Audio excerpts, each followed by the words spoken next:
Hi there. This is me a day later after the Where is Call of Duty 3 video came out, and I'm here to showcase the officially updated Call of Duty timeline, which adds all of the missions from Call of Duty 3. Now, this timeline was actually a lot easier to put together because of the fact that the entirety of Call of Duty 3 takes place in the span of like 2 months. Yeah, this will be very, very easy to talk about. Oh, actually, there is something I wanted to mention specifically about Call of Duty 3 and United Offensive, and I'm pretty sure you all know what it is if you've seen the video or have played Call of Duty 3 and United Offensive. So first of all, starting off with 1941, we have the beginning of the time. We have the beginning of the timeline, which is the bomber mission, uh, which is September 2nd, 1941.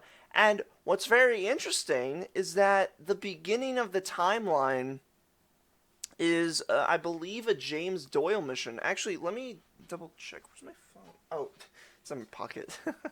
Okay, yeah. So the first, not only is the first mission chronologically a James Doyle mission, but the second mission, Train Bridge, is also a James Doyle mission. James Doyle, and we'll get back to James Doyle in a bit. So yeah, that's 1941. Now we're moving on to 1942.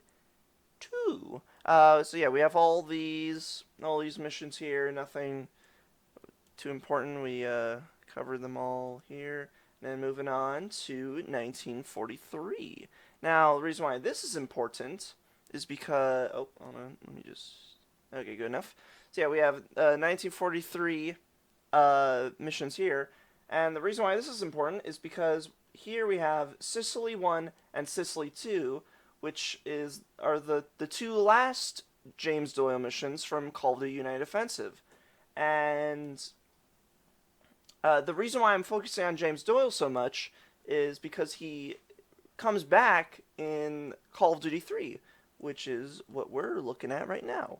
So yeah, this is 1944, the D-Day missions, and then this is where Call of Duty starts. This is the St. Lo mission, the very first Call of Duty 3 mission, and then Night Drop is the first British mission featuring the return of James Doyle, which is actually, wait, hold on, Sicily 2. That's like an entire year. Wow, that's literally like an entire year after the Sicily mission. Also, one thing I want to mention, I didn't mention this in the Where's Call of Duty 3 video, but I wanted to point out because this is funny. The night drop mission, like, if you remember in 1941, the end of the bomber mission, James Doyle's plane snaps in half and he flies out of the plane, and the beginning of the train bridge mission has him parachuting down and getting stuck in like a tree, I think.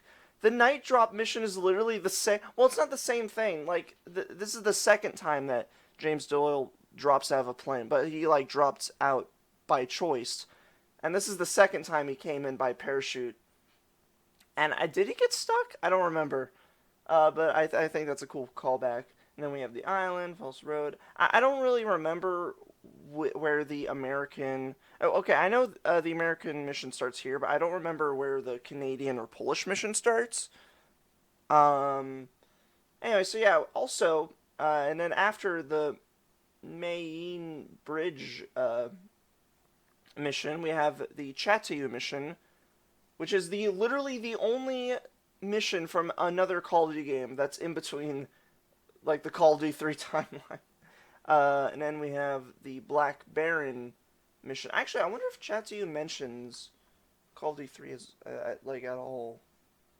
Oh, okay. So this is interesting. So the Chateau mission is the mission where the American soldiers save Captain Price, and this is the first mission where we first hear the name Captain Price, and Major Ingram. So this is a interesting placement. Anyway, so yeah, there's that, and then okay, so the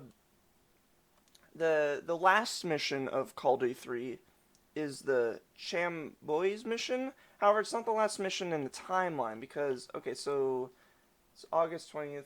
Yeah, they all most of these happen like on the same day, but like happens 13 hours, and then over here, uh, the actual last mission chronologically is like 14 hours, the Corridor of Death.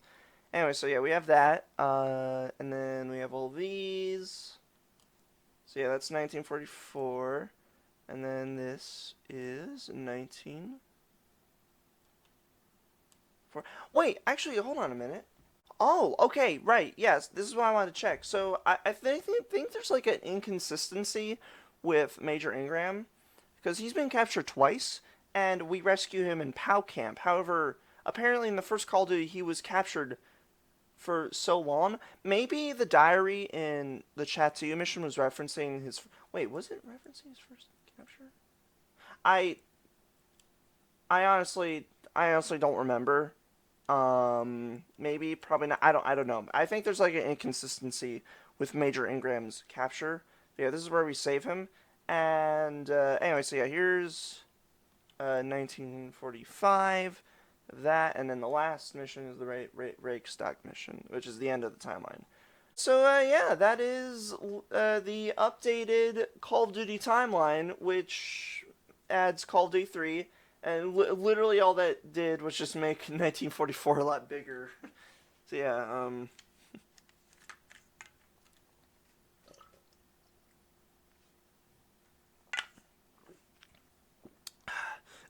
ugh. So yeah, there you go.